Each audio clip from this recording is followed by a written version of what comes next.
Alrighty, hello everyone, and welcome to the Monday Open here for big earnings week. Yes, we're kicking off with almost like 39 or something like that percent of the S&P coming out with earnings this week. The big names, the market capitalization that matters, and obviously a bit of a bull run based on every single one of those breadth thrusts that we saw at the end of last week. I hope everyone's having a great session. I hope you're ready for today. Let's give a shout out who is starting early. We've got the dude, we've got Dave, we've got Chris, we've got Jits. Welcome. Kevin, Michelle, good to have you here. Fiddy, DB, Clace, Frank, and everyone else, Jonathan, everybody else coming in here live. So welcome, guys, to the Monday Open. I thought what we'd do today is we'd obviously go over some of the key breaks that we've seen so far, what it could mean for us as traders and investors, and then obviously we'll go through the main pairs. And we'll talk a little bit about this earnings season and go through, I guess, the Mag 7 stocks that matter. So let's kick off things with, I guess, the discussion for the breadth thrust, which is that, of course, it changes a lot of people's opinions, and rightfully so. Let's just kick off what it was. So basically, we had an announcement in here that maybe things were dialing down a little bit on tariffs. So I guess the wall of worry starts to come off. And then what we saw was, of course, a big breadth day followed by another one. And then at the moment, we're obviously in a kind of neutral market here into the open. Now, why is this important? Well, it triggers something that we see only a matter of a couple of times. Triple 70 thrust. So that is a triple 70. Okay. It is a Zweig breadth thrust, which is obviously a very good 6, 9, and 12-month read. And, a couple of other breadth thrusts are coming as well. We might get a Whaley breadth thrust as well. I'm not sure if we triggered that. So basically a lot of those things. Now, you might argue, well, doesn't matter, different times. Fastest way down. So we sold off of the 5th fastest. That it makes sense we're going to trigger some of these on the way up. And that's potentially true as well. But what it's done is it at least has meant that we can move towards that massive supply zone. So does anyone have the level that they're looking at for the S&P 500 this week? Let us know in the chat. Got almost 700 coming in here early. Welcome, guys.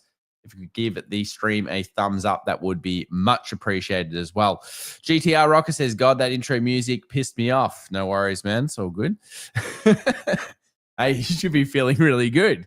You should be feeling absolutely ready to rock. Bread thrust, says Dr. Horton. Absolutely. 561 on the SPY from Andrew, 5699, 5700 from AJ, Sal 5700 from Eric.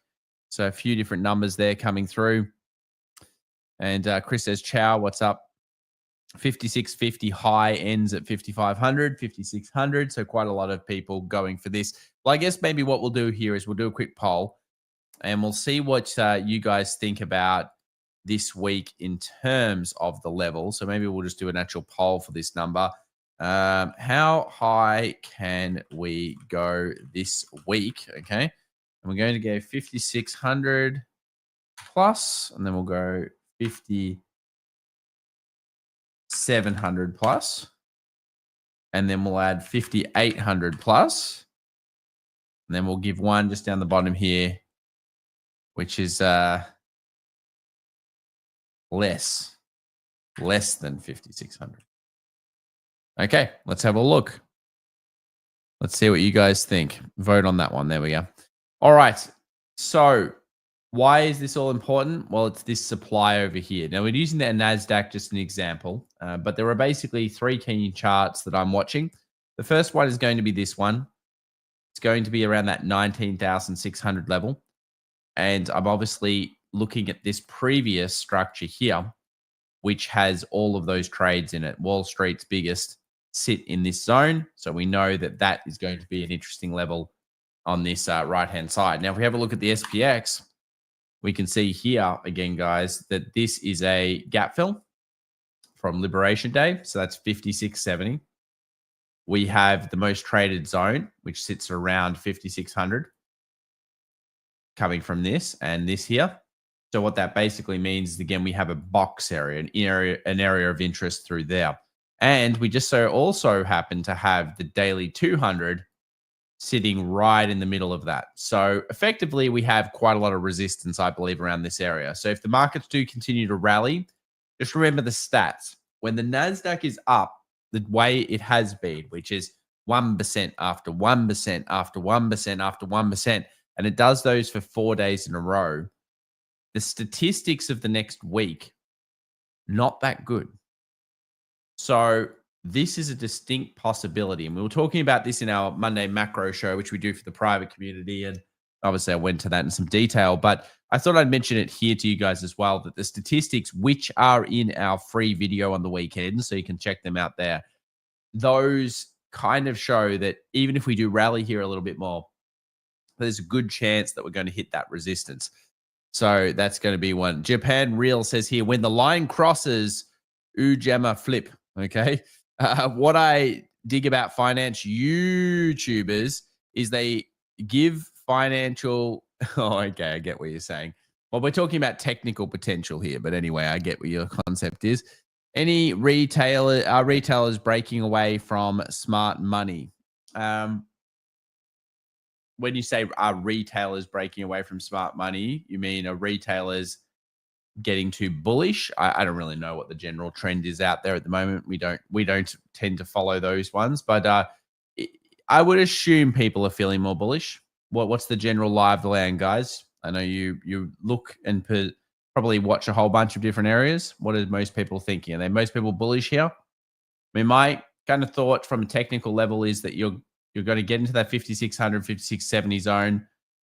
Then if we do get into that area, then that's probably where I would expect some sellers to come through. From that, depending on how we see structure, we could actually under hit this, even though we had the Zweig breadth thrust. But remember that currently what the market's doing is it's taking advantage of shorts here as well. So there are probably a bunch of shorts that are placed after this rejection of the daily 20. And that's because, of course, we knew this was a very, very well-documented moving average. It cracks that. It tends to want to squeeze against that. So that's what really pushes, I think, that more bull narrative, at least at the start. Now, in terms of the earnings, we have a lot of earnings here. So look at this. Wow. It kicks off not so much today, but by Wednesday in particular, we've got Microsoft, we've got Meta, we've got Robinhood, we have Amazon, Apple, so many massive earnings announcements coming. And I guess like this is going to probably define how we end up seeing the end of the week. And it could be that it's a buy the rumor, get up into those levels, and then everybody starts saying, oh, we're a bit concerned about the future forward guidance. Yeah, our earnings were good. Yes, everything kicked ass, but ultimately, we're not sure about giving too many projections. And the market hates, of course, uncertainty. So that could be where we're going here. Pat Clark says FOMO is running wild. I suspect that could be there. And it says here, too many are saying bull trap. Okay, dead cat bounce. Okay, so there seems to be a bit of kind of arguments here. I'm still waiting for the W, which we would need to push down and retest lows. Yeah, I guess you could argue though that we did pull down a fair bit. I mean, we managed to get, as you can see here, 61.8 retracement on that first session. So there is certainly an argument to be made there. Now, obviously, traditionally, if you look at a overlay, you often see this. You often see that as well, though. So it manifests in averages looking like this. So you've got to remember, yes, we did have a 61.8, particularly in the mags. Now, we're coming up to the big test here for really the bulls to get through if they're going to. It looks like here a few other people are saying,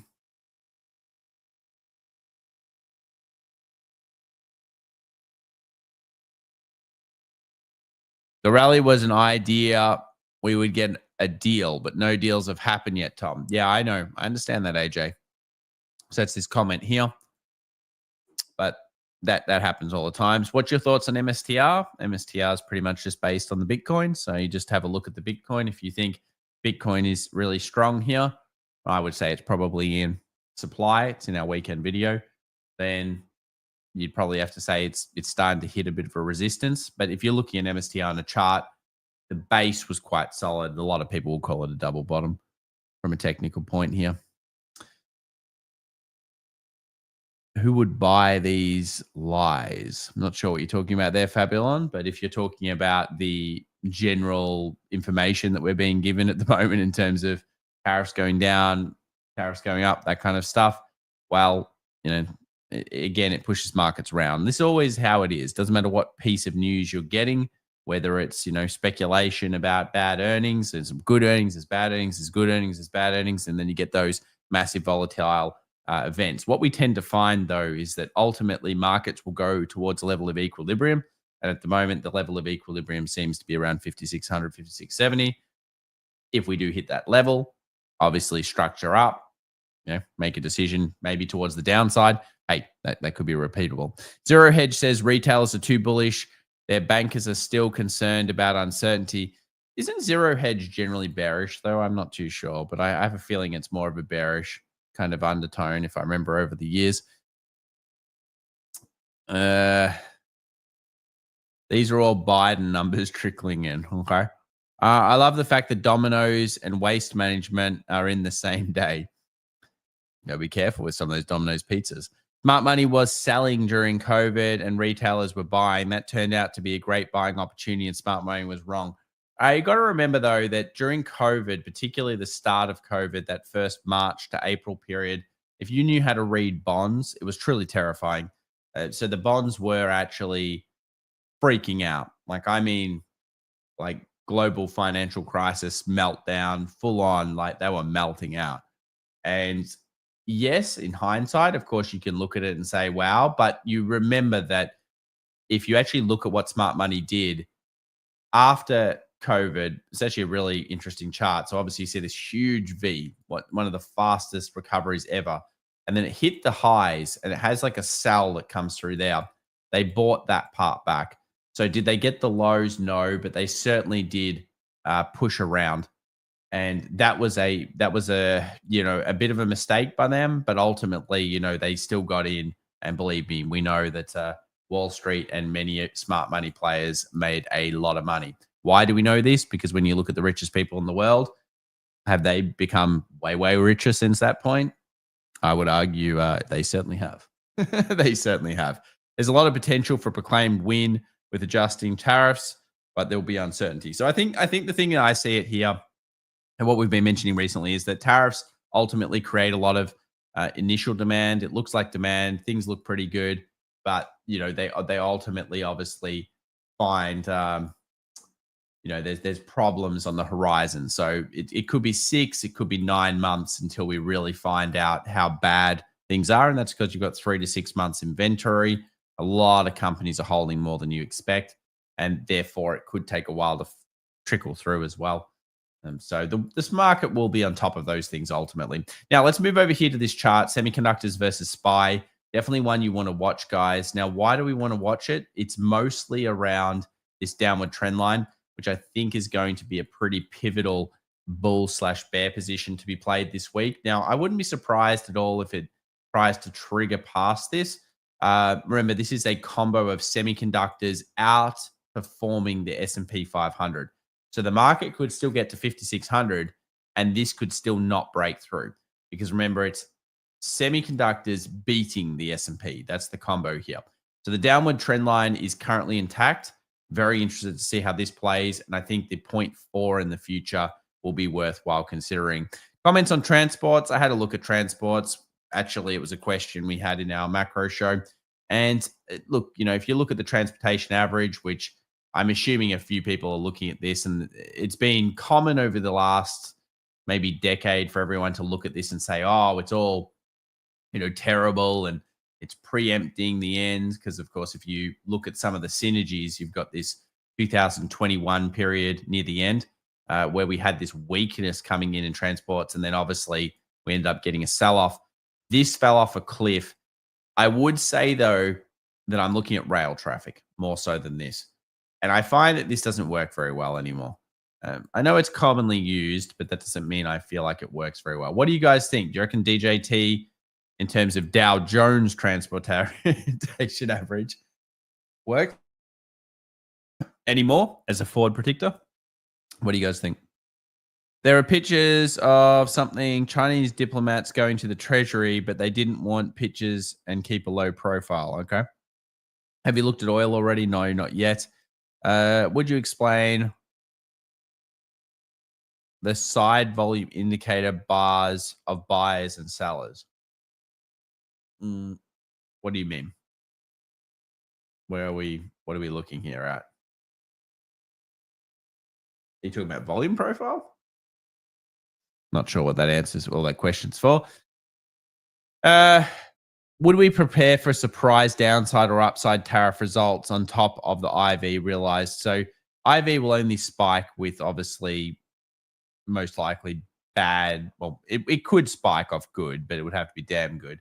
But in terms of getting real IV going wild, it would usually need to be bad news about tariffs. Okay, comments about this. Yeah, you can watch quite a lot of information on volume profiles. Look, the main stuff to pay attention to is POC, value area, high, low, that kind of thing. Change your colors, that kind of stuff would be good. Don't make it too overcomplicated. Like everything, keep things simple. I always love the keep it simple, stupid principle is really important, I think, in all of this. Welcome to the almost 1,200 guys and girls that are coming in here today. Thank you very much, guys, for joining us. All right, let's keep going. DJT, okay, sure. Transportation's broke down. I'd be looking at home builders more. And look, don't get me wrong, home builders looks horrendous. Broke low a while ago. That was definitely a forward indicator if you want to go with, what is already looking weak.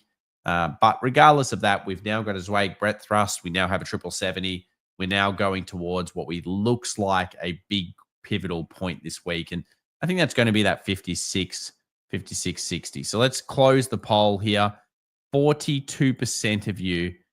That's a big number. I'm worried about this number now, guys. Oh, I'm worried about this number. Are you just copying me or what's going on here? 42%, 5,600 plus this week. 27% believe it will not get above 5,600, which is obviously we are there now. 21% of you are bloody bullish. 5,700 plus, and 8% of you had a good weekend and you're feeling damn positive. You are feeling optimistic. 8%, 5,800 plus. Thank you to the 450 people that voted.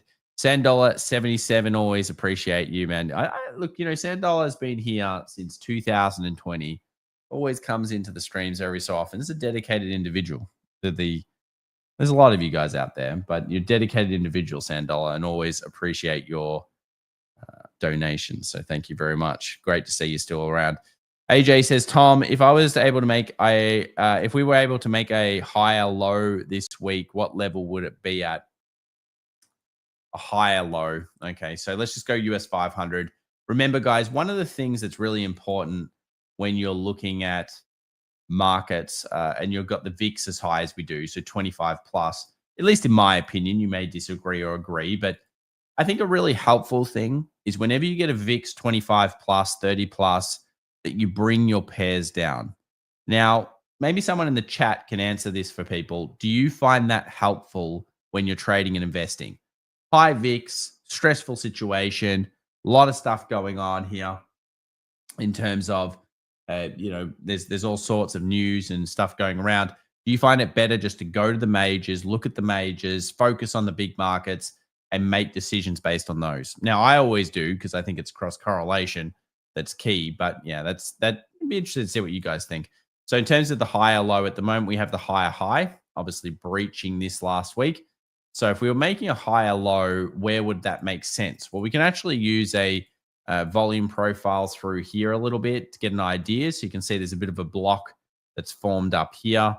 Makes sense. The number one large trade on the S&P was right there. We had a couple of smaller ones here, but a few that have come through on this price as well. No real deciding factor there, I think, from that. So let's pull that across a little bit. Make sure. Okay, yep. So I think that the general gist would be something like this at this stage. Excuse me if I cough a little bit tonight. Unfortunately, still getting over last week's plague my son bought me, but that's okay. Getting into that winter here in Australia. So I think that'd probably be the area I'd look at here.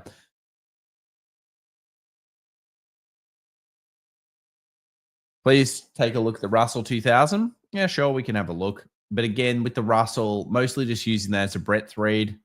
Not too many things here. I mean, 2000 and about 2060 come to mind as the two main levels. But yeah, if I was looking at the S&P, I'd probably say that number that we just looked at makes the most amount of sense of a pickup pullback. And just back on that for a second, it would be like also it could be like this, which would be that would probably be a pickup you would have to think about here from a technical zone, because at that point you're taking a new higher high, you're breaking past the daily 200, your Zwag breadth thrust, your 770, all of those things, get way better here.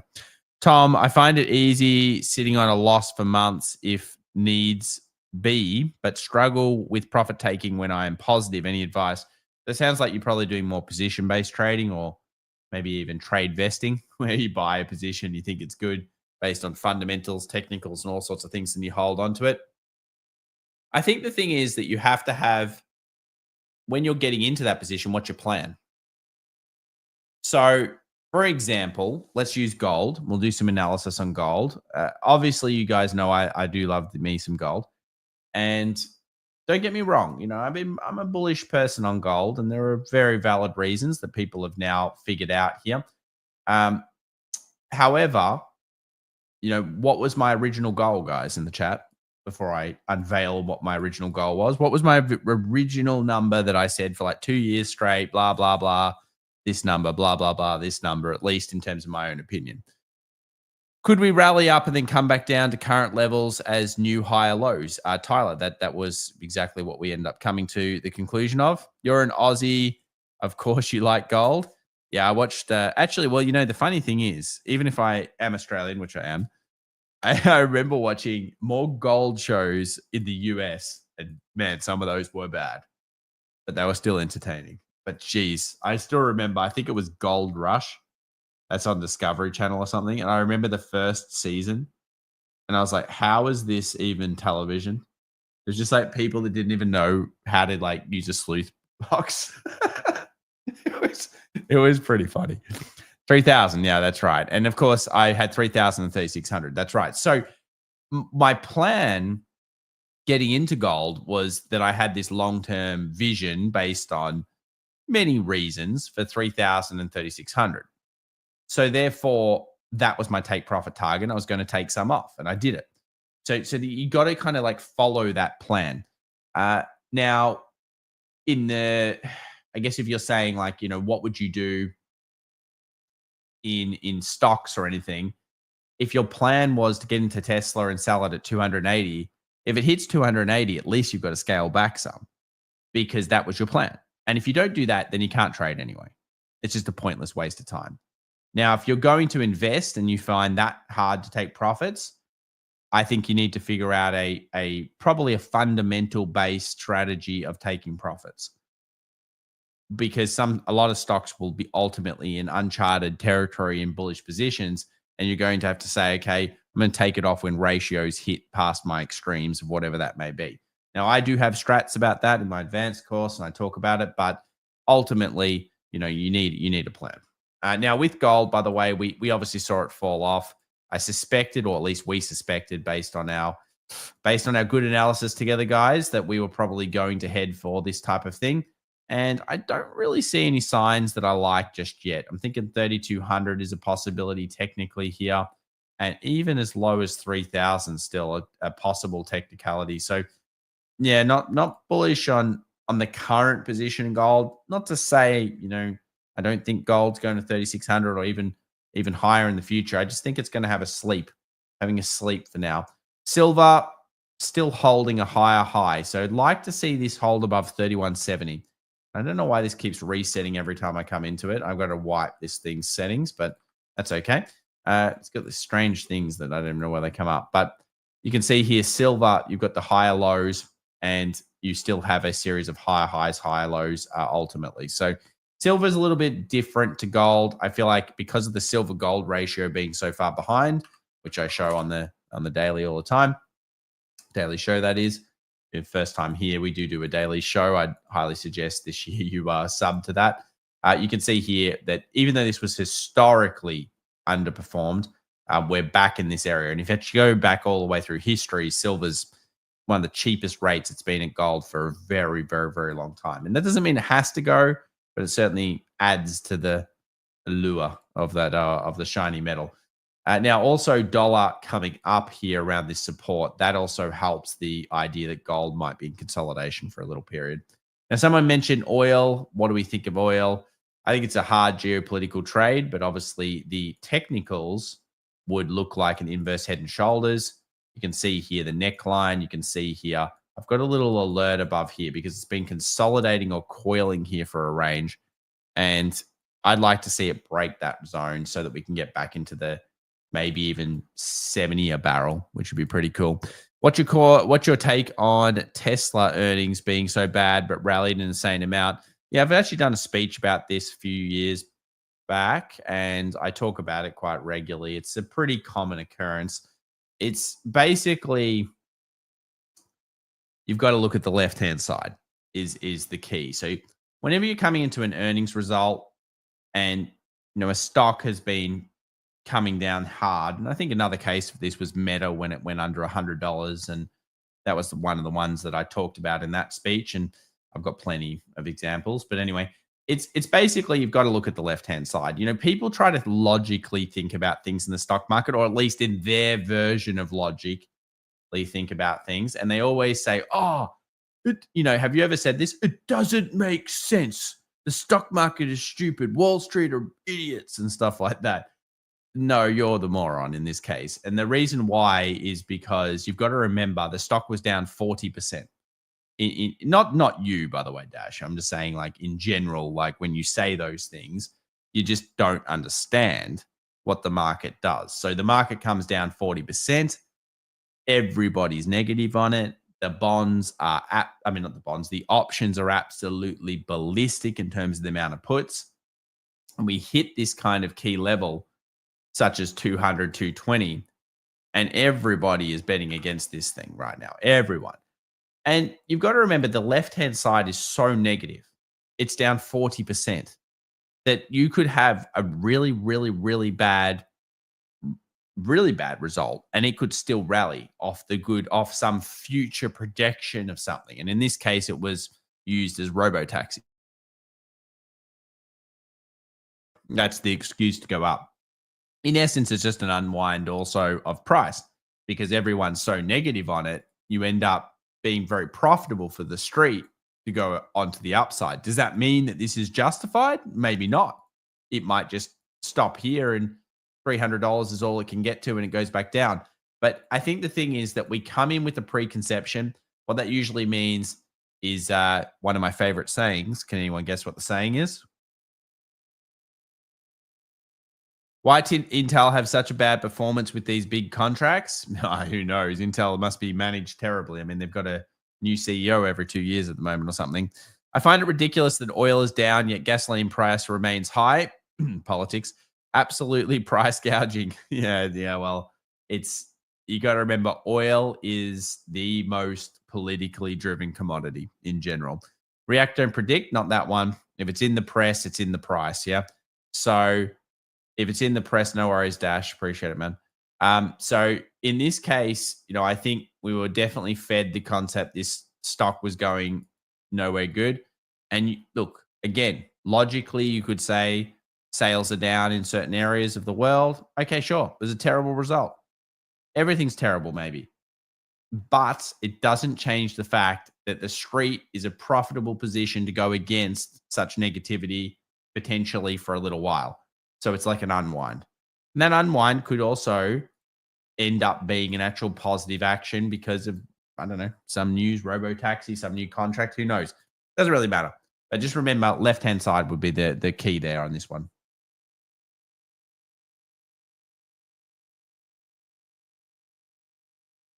The plunge protection team. Yeah, well, it does look like we have the plunge protection team. I mention this often But just remember, guys, make sure you've got your 30-year yield set to 4.955. You need it there because if this happens again, this is basically the plunge protection team, whether that's the Fed or whether that's potentially Trump and their government. Clearly, they're watching bonds, bonds, bonds, bonds, bonds, bonds.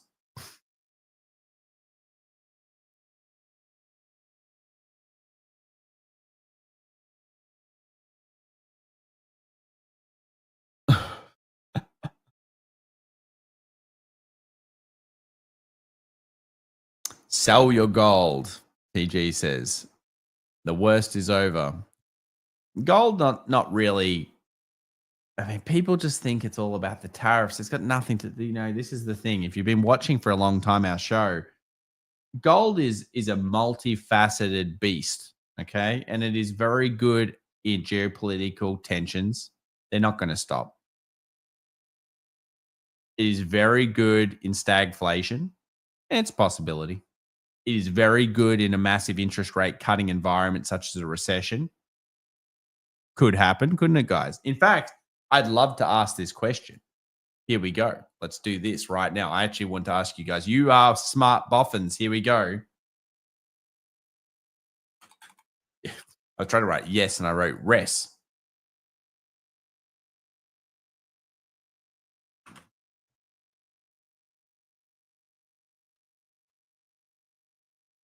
All right, here we go.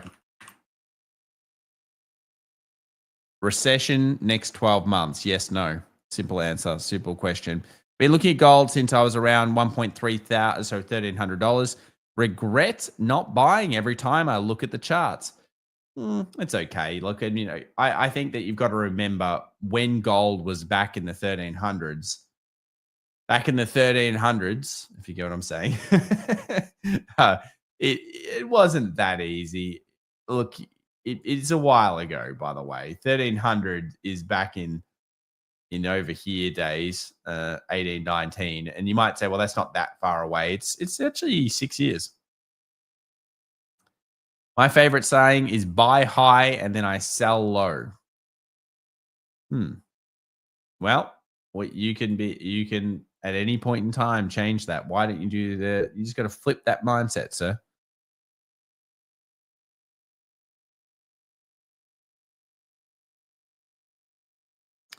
But yes, gold is even more faceted than that. There are many, many reasons you like it here. Tom was around in the 12th century in the 1300s.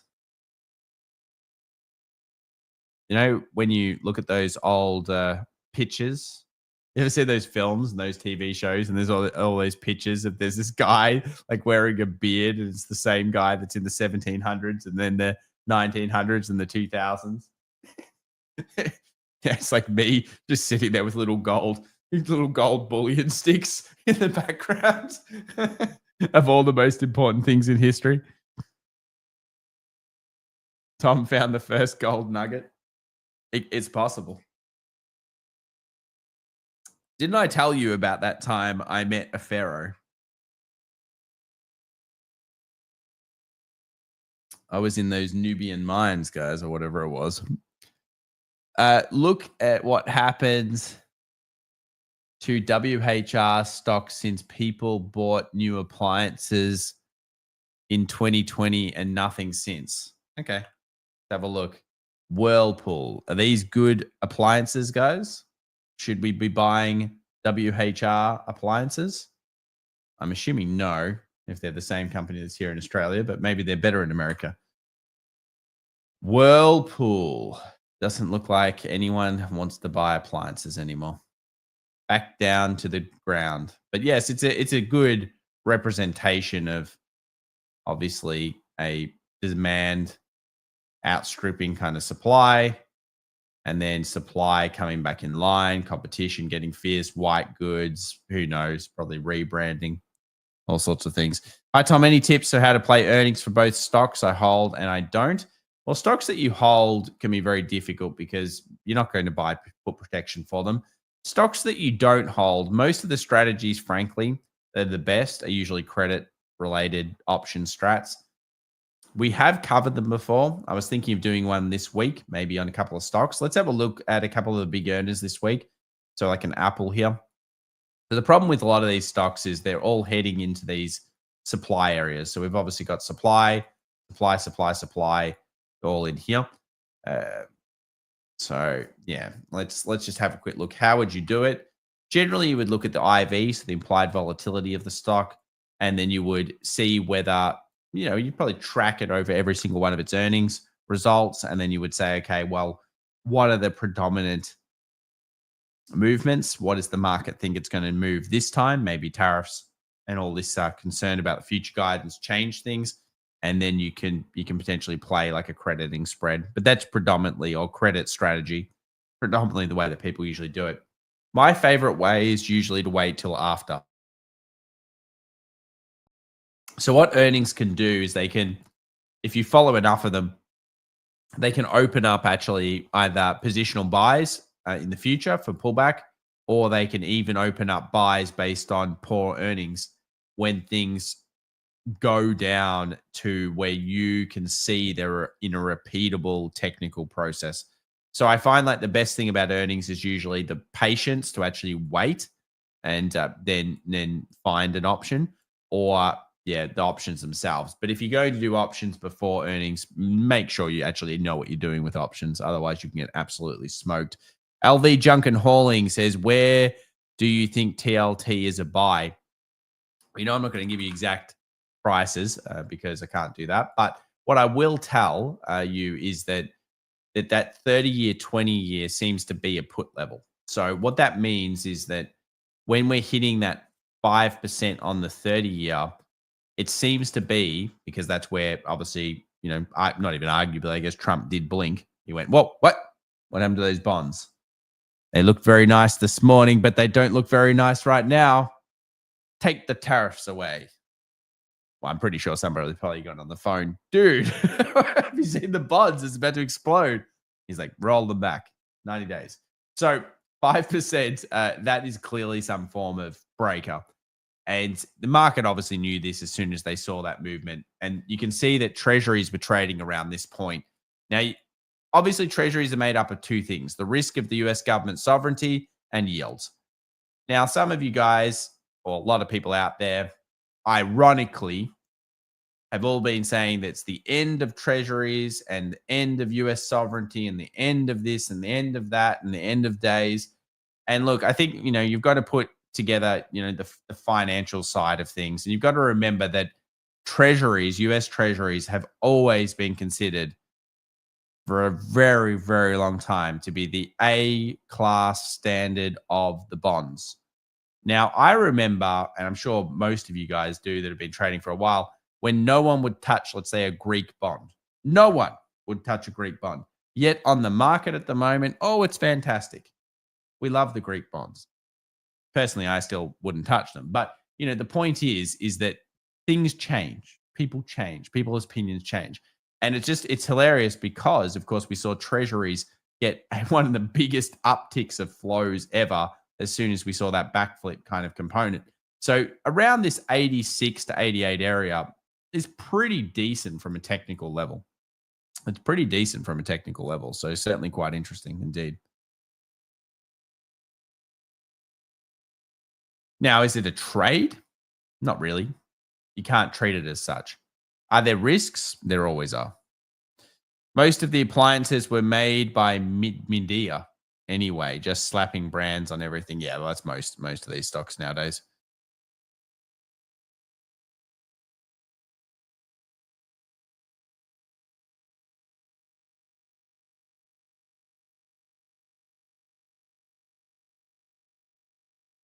So is worth buying other than dollars nothing?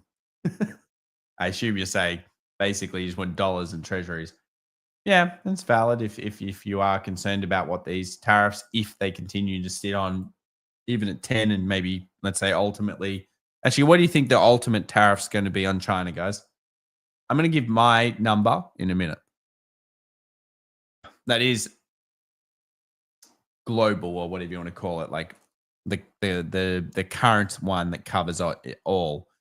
Eli says here $10. Thank you very much. Tom, thank you for the consistent kick-ass content. No worries. I'm a long-term follower. I know. Thank you very much. Since before 50,000 subscribers. Thank you, guys. You have one of the best channels on YouTube, period. Appreciate it, man.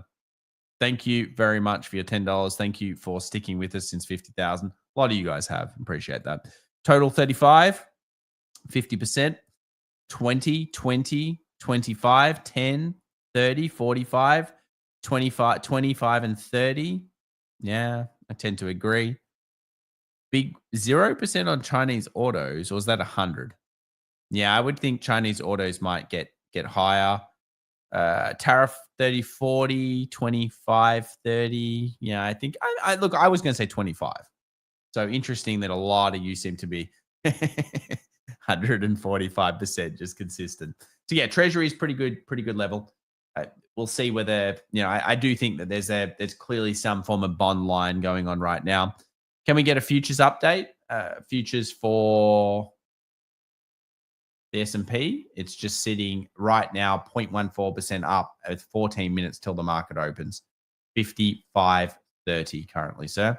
Bitcoin, not much to mention. We're back in the resistance area. So we've obviously found a little bit of structure. Current trend is up. Get rid of all this junk. We don't need this junk here to blind our eyes. So let's have a quick look here. And you could see just generally market series of higher highs, higher lows. So we're in supply, we're in the resistance, but there are no signs of weakness yet. The first sign of weakness probably going to be under 92K. And then that could open up 88 and 84. And I think 84 is going to be a very good zone for a lot of technical day traders and swing traders, etc. What percentage China tariff do you think the market is priced right now, Tom? Yeah, I'm thinking 25. I'm not thinking it's priced properly, though. I don't think any tariff is priced properly, frankly. You might say, well, they're priced because, I mean, what are we down now? 11, 12% off the top? Actually, I might measure that. How bad is it now? What is this? Like 12%? 10. Only 10 off the top now. So I mean, we've wasted time. So time is obviously also a consideration. I think the tariffs, if they sit at 10 and 25, hate to say it, ultimately, the more the market goes bullish on that, I'm going to turn quite bearish. Very bearish, probably. Because, yeah, it doesn't have a good history behind it. So, yeah, the higher, you can ignore these levels. They're just resets off something else from ages ago. How's gold doing this morning? Pretty poorly, down 0.66. Silver holding much better. We had a look at oil, kind of consolidating, needed to break that high. Pretty important break high, though. If it does happen, could continue the inverse head and shoulders. We looked at gold, looks weak to me. I don't really like the price at the moment. I think 3,200 is the first major support or demand zone from a technical perspective. Silver looks a little bit better, holding around the right area. Bitcoin's in resistance trouble. Stock markets we're liking towards 5,600, 5,660 from a technical level. That's where we've got that resistance. We've got earnings coming up Wednesday, Thursday. So the market is the main day, are the main days. So Monday, Tuesday could be maybe bullish. Maybe Monday's bullish. We push into those levels.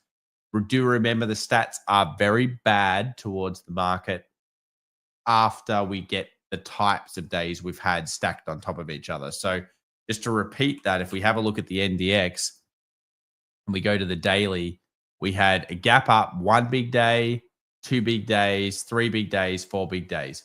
And when you get 4 in a row, especially if you get 5 in a row or even 6 in a row, the statistics behind that tends to lead into a weakness period. Now, I'm just saying that because, I don't think people should necessarily feel FOMO or fear in markets. You're just looking for repeatable processes whenever you're doing anything. And because we do have these big earnings coming this week, there's general optimism. Optimism is currently running in the markets. So we can push up. Then what if we get the bad earnings or bad forecasts? I probably think it's going to be bad forecasts. I think the earnings are going to be okay. And then all of a sudden, you've got everything starts selling off right when we hit those technical levels. Is that a miracle, or is that just exactly the way that it generally does play out? Hoping for a Great Depression just to see sailor margin calls. Oh, man. What about everyone else, Josh? What about all the other members of the community here, the 1,300 people watching right now? You want them to go into a Great Depression, sir? Or you just loving Sailor getting margin called? He will too.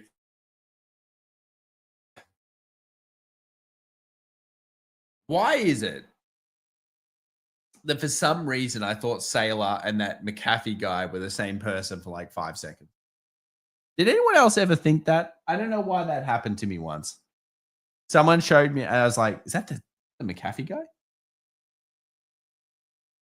Maybe chuckle when I first. I don't know why I thought that. LV Junket Hauling says here, thanks, Tom. I just bought a Pepsi for a long-term contract. What do you think? Pepsi. We'll have a look from the technical basis here. LV. Oh, you like to live dangerously, like Austin Powers, do you, sir? Okay, so you're buying it based on this structural range. I'm almost positive that would be at the most traded area in this structural range or slightly underneath it. We could test that, but probably don't need to. The main thing is you are definitely trying to buy the dip. You've seen volume obviously accelerate. Earnings obviously is crap, or at least underneath what the market may have wanted. There is no technical buy yet, so you're just guessing at that point. Based on, I guess, historically, maybe some statistics, some data and stuff. I think it could go a little further, maybe like a 130, 129, maybe find some support around there. So, maybe some downside first, but there's no structure at this stage. So it's effectively, as a little bit of crapshoot. And that's why I'm sure you're using long-term potentially options, or you're just saying long-term. Now, is it a level of interest? Yeah, it's a very heavily traded zone. So, of course, you do generally create structure around here. I've never seen more main street real estate, restaurant, logistics more concerned, and none of them are absent generational wealth. They like the stagflation outcome. I've never seen more main street real estate, restaurant, logistics. What does that mean, TX? What are we talking about here? Give me the 5-year-old version of it, TX. Andrew says, I'm already greatly depressed. Okay. The market's opening 8 minutes, by the way. McAfee's dead. Yeah, I know. I'm not talking about Sailor dying. I don't want Sailor to die. I just, for some reason, I just got like this vibe. I was getting vibe hit.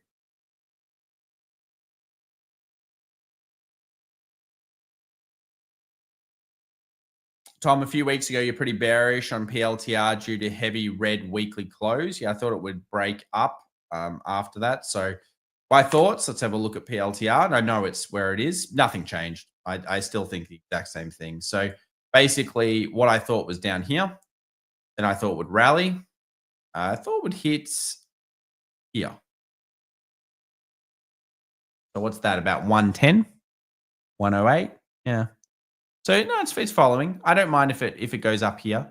I would usually, in fact, what I traditionally would do is if I felt really negative, which of course this is a strategy, and there is a strategy here. If I didn't see the Zweig breadth thrust, and I know that this one tends to give the retail, this can get quite high PE ratio. If I was trading options, this would be the zone that I'd usually have a crack at it. McAfee didn't kill himself. I have absolutely no idea what went on there.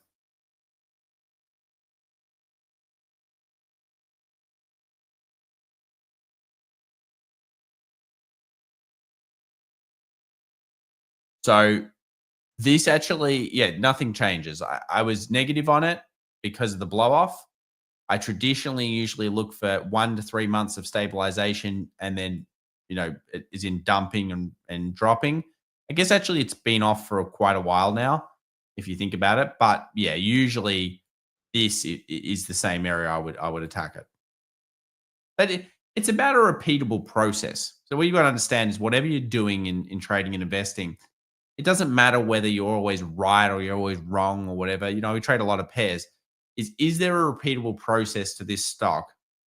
And if there is, then you do that hundreds and hundreds of times over. Are you going to be correct or wrong? So if I wanted to, this would be the zone that I would be starting to formulate that idea. And I would not call it out of the question, as anyone would know that's done something like my advanced course, that could still be the possibility.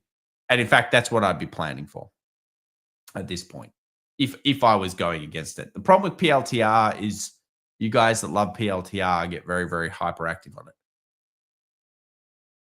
Reminds me a little bit of when I did something similar on an AMC position. Can you have a look at the Russell? We checked it out just before. Okay, we get 5 minutes till the market opens. We've got Bebo coming in here, $5. Thank you very much. Hi, Tom. Thoughts on long-term Nike? A lot of people seem to be buying stocks that are getting belted. So Nike, obviously, another one that rejected down. Why does this look like a penny stock? What is going on here? What feed is this? What is this penny stock feed that I've got here? There we go. All right. So you're underneath this level. You're back down in the permanent structure of 2016 price. Can you believe this? So maybe somebody here has very good fashion and they understand what is the predominant problem with Nike. Did they destroy their brands by oversaturating the market with a billion Jordans? Are they uncool? I'm assuming they're uncool. It must be the only way. From a technical perspective, though, when you're looking at this price, it is a very solid price. This is an incredibly solid level. I would say this is an incredibly solid fib of the entire market action that's happened. I mean, look at this thing. Like an iceberg that the Titanic hit. And it's the ship's coming through. There's my Titanic. For that, we'll put little portholes in here. I can't remember how many stacks the thing had, but we'll go with 3 big stacks. Some smoke coming out. There we go. Look at this. And then we hit Nike and it's all over. Back we're down here. And then that submersible comes at us 100 years later.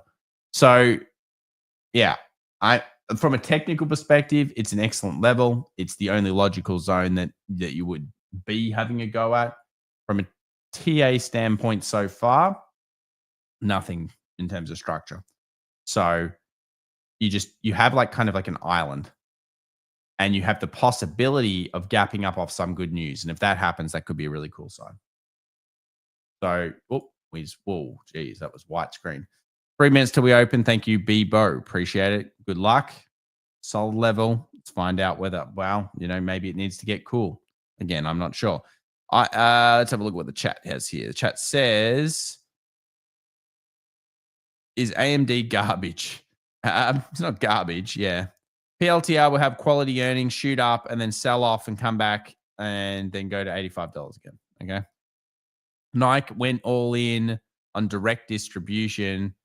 Probably the only thing I won't buy online is shoes. What? When every shoe is a limited shoe, no shoe is limited. Secondly, they took a beating. Look, guys, this is absolutely. I mean, most of you probably anyone out here a collector? Anyone out here a collector or anything? This is not stock concept, but I'm telling you right now, wisdom, true wisdom. Like I collect comics, cards. I don't really care. I like everything. And not so much the bottom bit here because I don't really know about that. But the point here is the first bit, which says here, no shoe. When every shoe is a limited shoe, no shoe is limited. Comic books, 1990s. Shiny comic books, metal comic books that were just overly printed, X-Men this, X-Men that, print everything. The entire comic industry died. All of them went bust. They had to sell their properties to movie studios, which then ended up making bazillions of dollars out of it. The thing is, they took some of the best stuff of all time and overprinted it. And, there are many cases of this in history. So just remember, whenever you see limited edition on limited edition on limited edition on limited edition, it's doomed every time.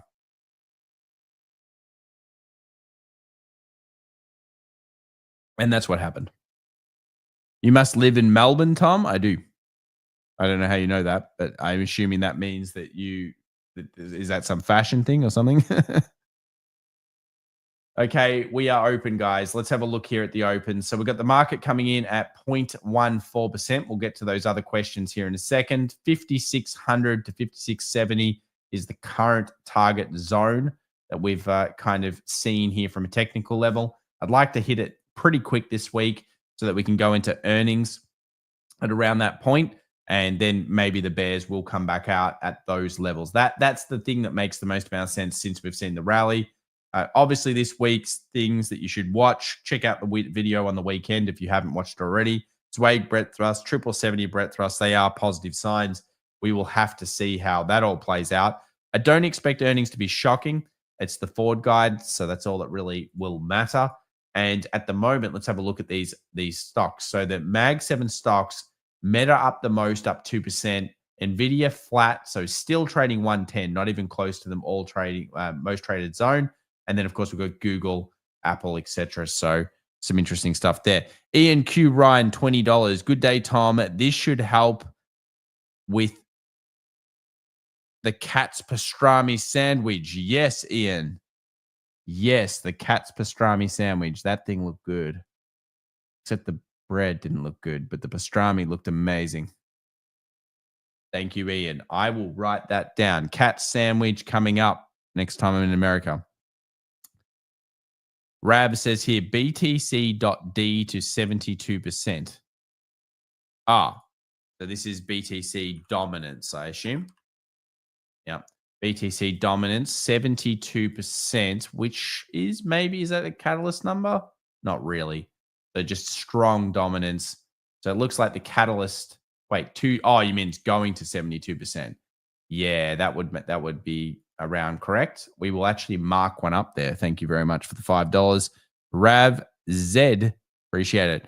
I'm going to have to go ahead and disagree. $2.99. Thoughts on TMC with the Trump EO on SEA mining? TMC is in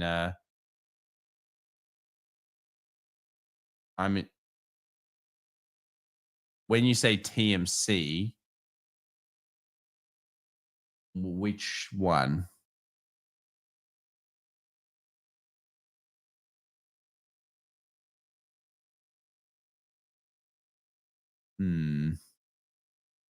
Not sure.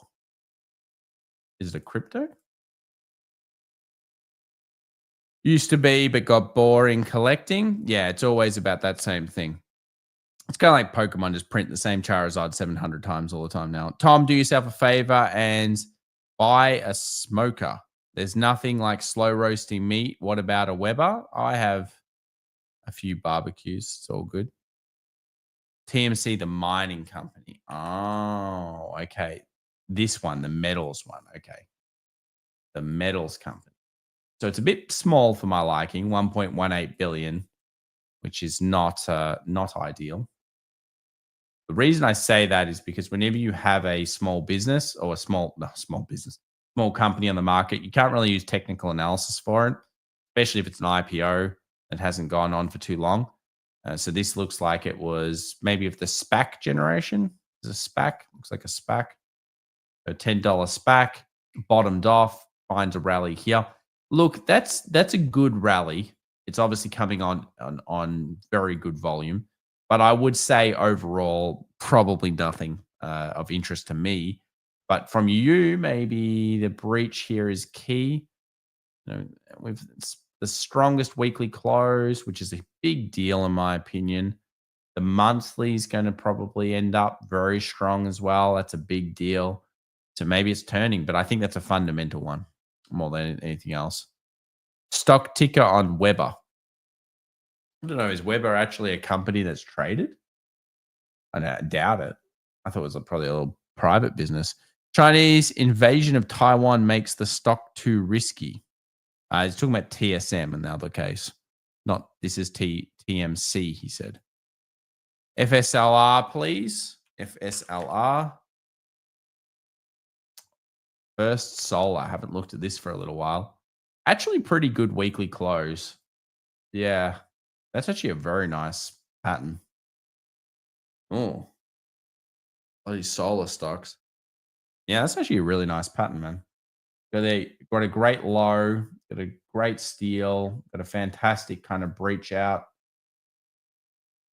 Where's it happening? I mean, I don't like solar stocks for most people. Good demand too. Yeah, it's pretty solid. Pretty solid. Good technical zone.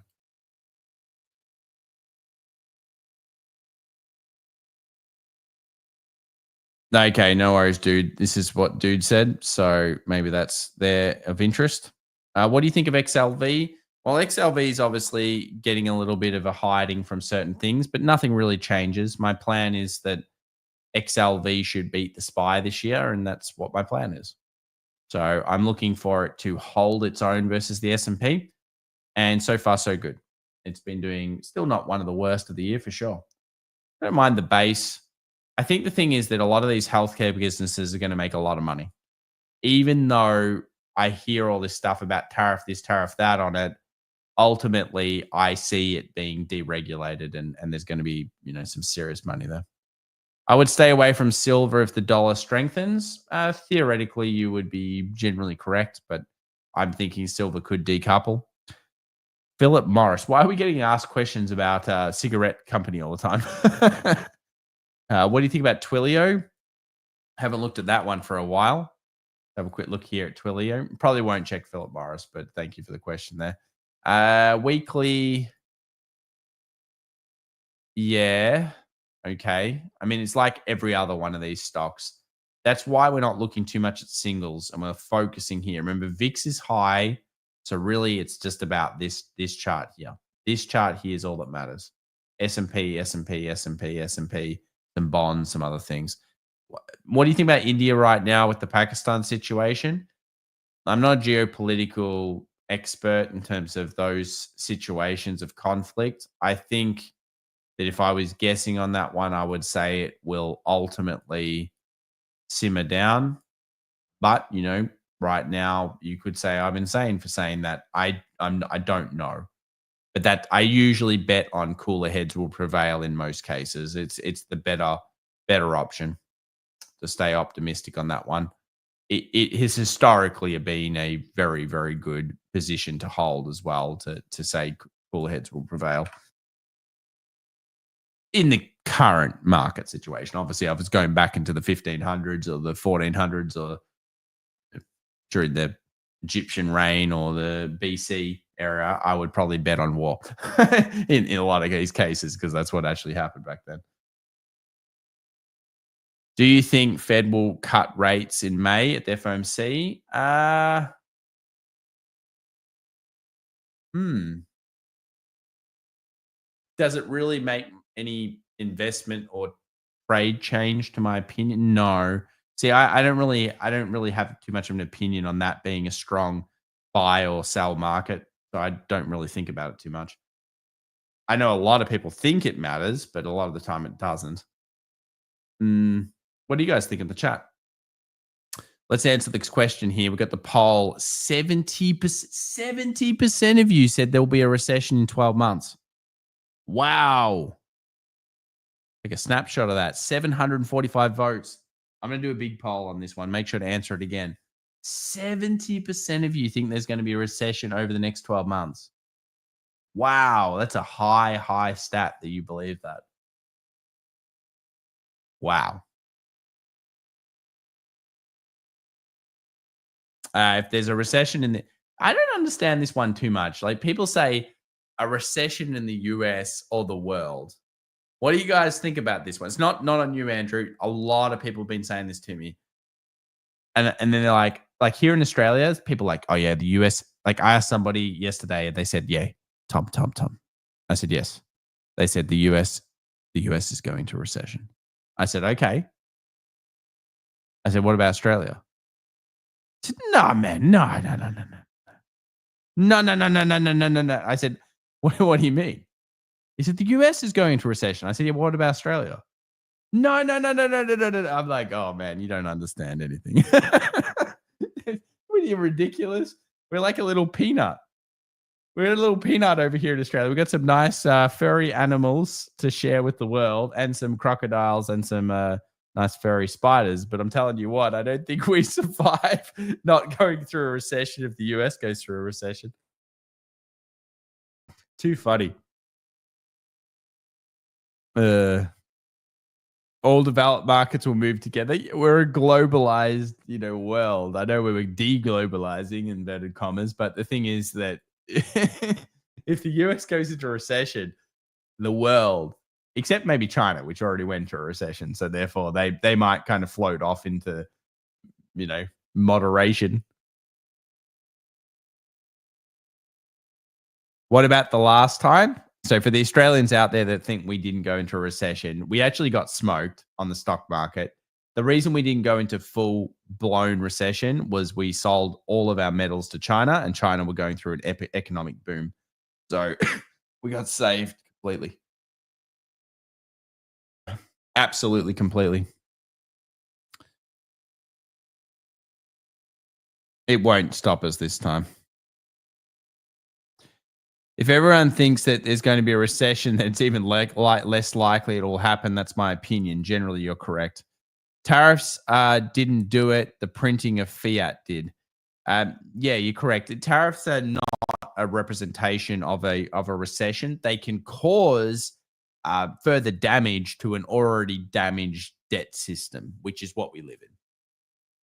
That's what it is. People that say the tariffs caused the recession. No, the debt system and the dodginess that we live in, that causes the recession ultimately.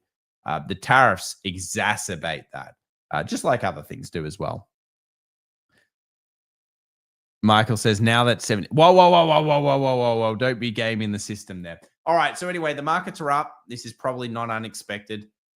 I'd like to see them up a bit more. Some of you probably don't want that, but I'd like to see them just hit these levels we've been crapping on about. If that happens, then we get there probably before the earnings announcements, and I'd like to see some structure. We'll obviously update at the end of the day on this.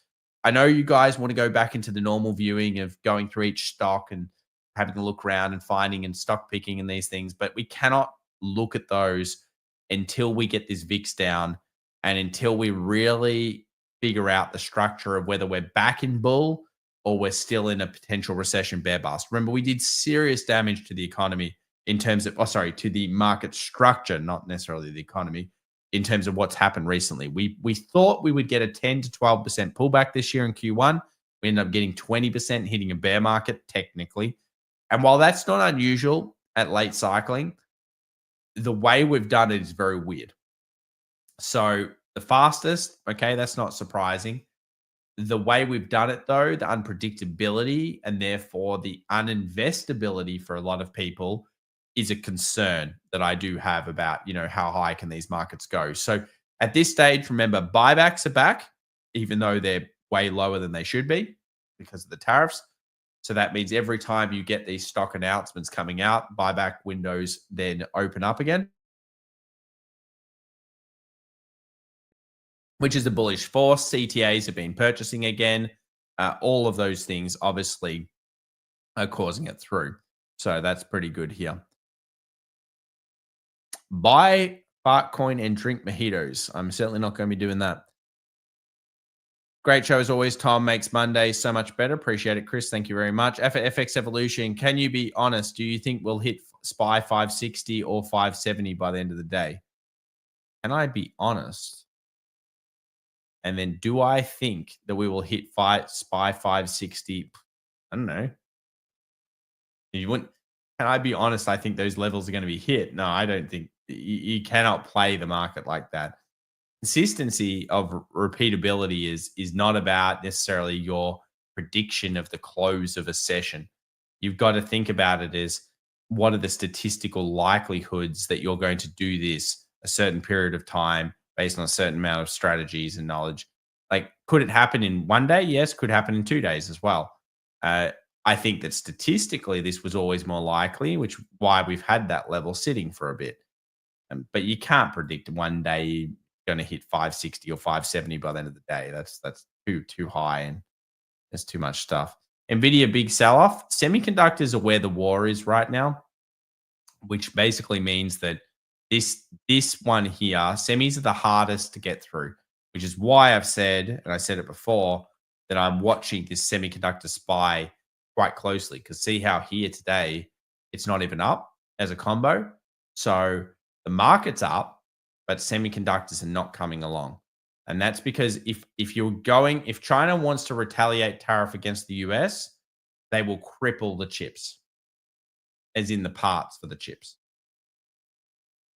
That's what I would do. If I'm pretty sure that would be what they would do.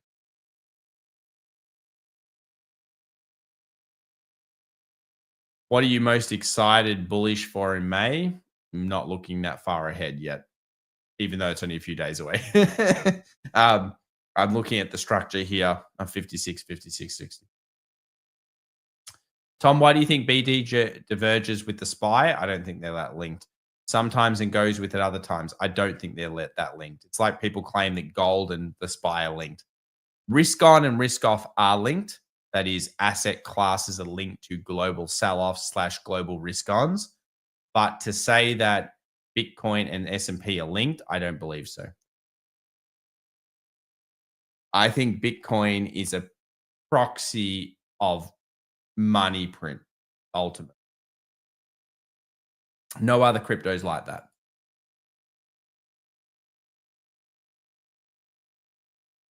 Do you think China would dare putting tariffs on chips? Yeah.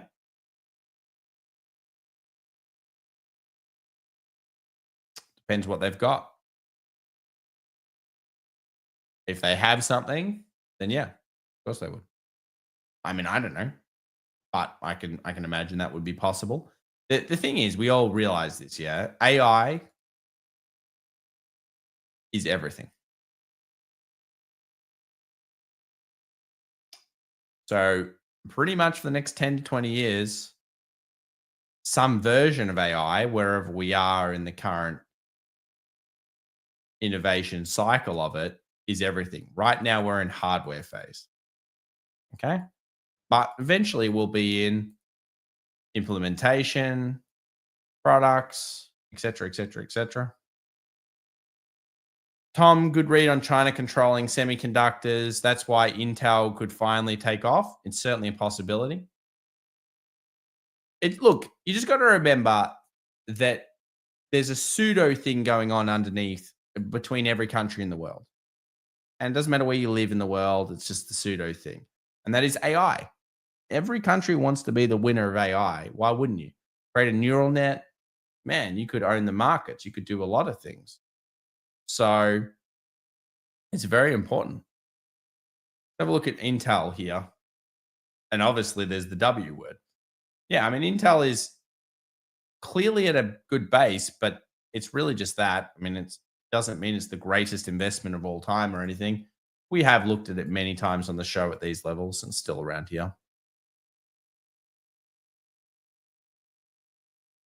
It's hard to know when to get in and out of things. Yeah, you need a repeatable process, Eric. 100%. You need a repeatable process that you just continuously repeat. You need to do it 40 times. People are treating AI like people treated the internet Netscape back in the 90s, thinking it's a useful fad. Well, at the moment it is. I mean, it makes those weird, Panavision videos on YouTube where you're watching some like Star Wars in Panavision, and they always creep me out. What did I see? Hillbilly Harry Potter or something. It was the weirdest thing ever. It was like Harry Potter flying alligators and stuff. It was so creepy. The creepy smile came off. No way. That came up. I clicked it, I got to say, and it was literally Harry Potter flying an alligator in a swamp. That's what AI is being used for right now, to a degree. But of course, in the future, look, people say it's a fad. It's not a fad. It's in a phase. It's in the first phase of everything. And if you ever want proof of what generally is going to be a new technology, always go to two industries. One is gaming. The other one you guys can work out. All right. Very good. I'll catch you for now. Market's up for now. Let's see if they can hold. See if we can get 5,600. I'll bring you the close, hopefully try to get it out earlier to you and see what's happening. But for anyone that says, are you changing your tune on bearishness? Not really. My plan is 1-2 years out there on the bearish side. I think the structure is very bad. I've always said I'm not going to forget this sell-off. This is not like the others. Yeah. However, the Zweig breadth thrust is an encouraging sign. I think that you can't fight that statistic, and that's what the market's doing right now. But that being said, I still think there'll be a sell that comes in here unless the market just wants to rip. But at this stage, I could see a sell coming. All right, very good. We'll get the close show out as soon as we can. Big earnings. Get your earnings calendars ready. Earnings watcher, earnings calendar. A few others on that around there. I'll give them a shout out, I guess, when I can remember their names. Make sure you're aware of all the implied vol moves. We'll update you through the week on this one. There will be quite a few. At the moment, markets are running on optimism. That can change like this. And remember, it's running on optimism when we have no proof of anything. So you might be left scratching your head saying the market's insane. This is what the market does. It runs the wall of worry, and then it bets on probabilities of potential outcomes. And right now, you've got two probabilities. One, it looks like that Trump and the Fed kind of have a certain level of bond rates they don't like. And number two, it looks like the tariffs aren't 100% working really that well, both politically and, of course, just generally. And therefore, they're getting pulled back as well. Now, you could argue with that, but I think that's what the market is pricing at this stage. Plus, earnings, but we already knew that would be good.